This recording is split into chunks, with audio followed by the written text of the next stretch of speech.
And we're back with movie night, lads. This is definitely one of the best ones. Movie of the week, Groundhog Day.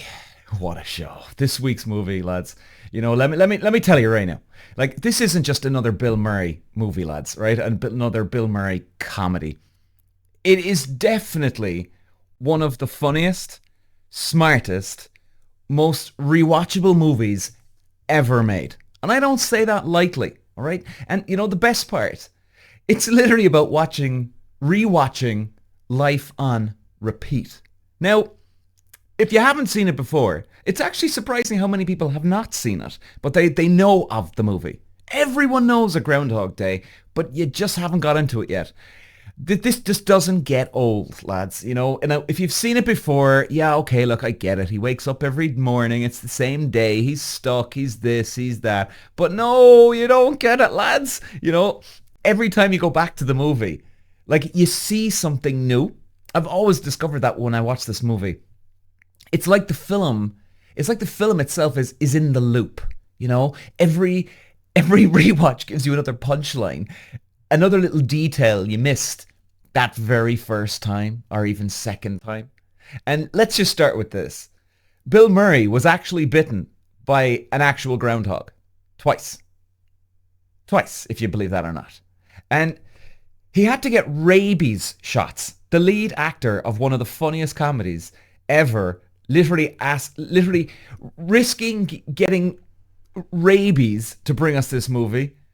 If that doesn't make you watch it, well, nothing will. Now, the conflict in the movie is just, it's beautifully and brilliantly, I suppose you could say, executed. It's genius, man. Phil Connors, right? Let's start off. Bill Murray, the weatherman, right? And not a happy one. He's bitter, he's arrogant, just extremely selfish, right? And he thinks he's better than the small town, right? And he thinks he's better than his job. He thinks he's better than everyone else. And then he gets sent to Puxatawny, I hope I'm pronouncing that correct, to cover Groundhog Day. And he hates every second of it.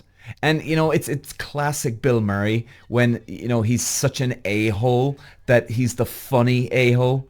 But then it happens. He wakes up and it's the same day.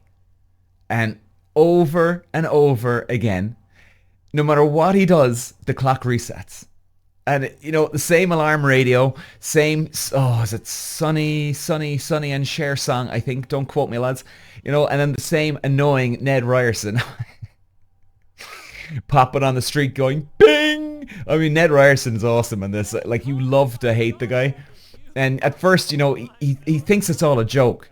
Complete joke, that's what he thinks. And then he realizes he's trapped. That's the real conflict here. It's not Phil versus Punxsutawney. It's Phil versus himself. And, you can really clearly see that. And the execution in this movie is fantastic. Because when you strip all away the tomorrows, all the excuses, the chances to run, you're left staring at yourself in the mirror. And that's what Phil sees. And he don't like it, baby. And here's the kicker. Like, the film is hilarious about it.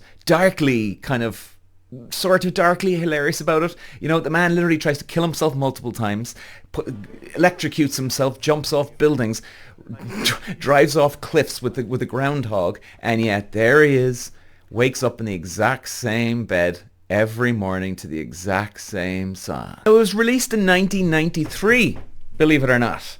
Directed by Harold Ramis, the genius behind Ghostbusters and Caddyshack. And here he goes again. He brings his number one boy in. And Groundhog Day, it became an instant classic, but it wasn't smooth behind the scenes. Murray and Ramis clashed constantly. Murray wanted the movie darker, right? Ramis wanted it lighter, more comedic. And that tug of war, exactly why it works. It has both. And bit of trivia for you lads. Harold Ramis, he wanted Tom Hanks for the role of Phil Connors, believe it or not. Tom Hanks is amazing, but I just can't see him do this role. And, he decided against it because Hanks was, I guess, what, too nice. And you know what? He maybe he was right. I think he was. I hate saying that because I love Tom Hanks, but Bill Murray, he brought that edge, that a-hole, that snark, the sarcasm, the ability like to make you laugh and want to punch him at the same time. You needed that for this movie. Otherwise, I don't think the arc I don't think it lands. And the movie wasn't even filmed in Punxsutawney. It was shot in Woodstock, Illinois. Did you know that? So, not far from Murray's hometown, which was cool. And then they love it so much they have plaques up there. Bill Murray stepped here. The guy's just a god. And he's got those Bill Murray stepped here at the curbs where he keeps stepping into the puddle. So if you're ever going on a road trip, lads, and you're close up there, you got to get up there. And then there's, Ned's corner plaque where Ned Ryerson harasses him. This is how iconic it became. And this is where the fun, the magic happens. Phil goes through his phases, right? He's happy one moment, he's miserable the next. And each one it's hilarious, when he goes, phase one is total denial. He doesn't believe it. He tries to brush it off. And then he goes through like phase two, which would be exploitation, right? He realizes there are no consequences anymore. He stuffs himself with cheeseburgers, bacon, fatty foods, all right? Chain smokes, robs money from an armored truck, seduces women, and it's chaotic and it's laugh out loud funny. And then you've got phase three would be despair. He tries to end it all repeatedly, and he just keeps waking up in that bed. And then he got planned for phase four, acceptance and growth. This is all based on psychology here as well, lads. You didn't realize that. And he starts to use the time loop to better himself. And learns the piano, learns ice sculpting, helps old ladies, helps old men, saves a kid from falling out of a tree. It's in the rising action where the movie shines, because you're laughing while also realizing how relatable it is. We've all felt stuck in a loop. We've all had the days that feel the same. And this movie, it takes that feeling and just turns it into comedy gold, lads. The famous alarm clock smashing scene where Murray tries to slam it and break it and shatter into pieces. It didn't actually break. The crew actually had to secretly bash it with a hammer to get the really smashed look. And even during the snowball fights with the kids, Harold Ramis literally told the kids to throw snowballs as hard as they could at Murray. And Murray just threw back and did it as hard. That's why the scene is so good. Because it was. And apparently, whenever Harold Ramis tried to explain a scene, Bill Murray would cut him off and say, just tell me, good Phil or bad Phil? And that's how much Murray was living in that loop. He knew exactly where to execute, man. He knew his method just down. The climax of the movie, it's not some big grand explosion here, lads. It's the party. Groundhog Day. The Groundhog Day celebration. And, Phil, who started as an arrogant a-hole, has now become the town hero, right? It's some turn. And then he's the guy who plays the piano like a pro, saves lives, who makes everyone's day better. And most importantly, he wins the heart of the woman. And it's not giving anything away. And not by tricking her, by actually becoming a better man. And that's where the comedy kind of becomes profound. Call me corny, lads. I know I'm always saying it. But because the biggest reveal, it's not about how you break the loop. It's about why he should. That's the cool thing about it. And he doesn't escape by force. He doesn't escape by manipulation. He escapes because he changes. And because he finally lives the day right. And here's a wild one. Harold Ramis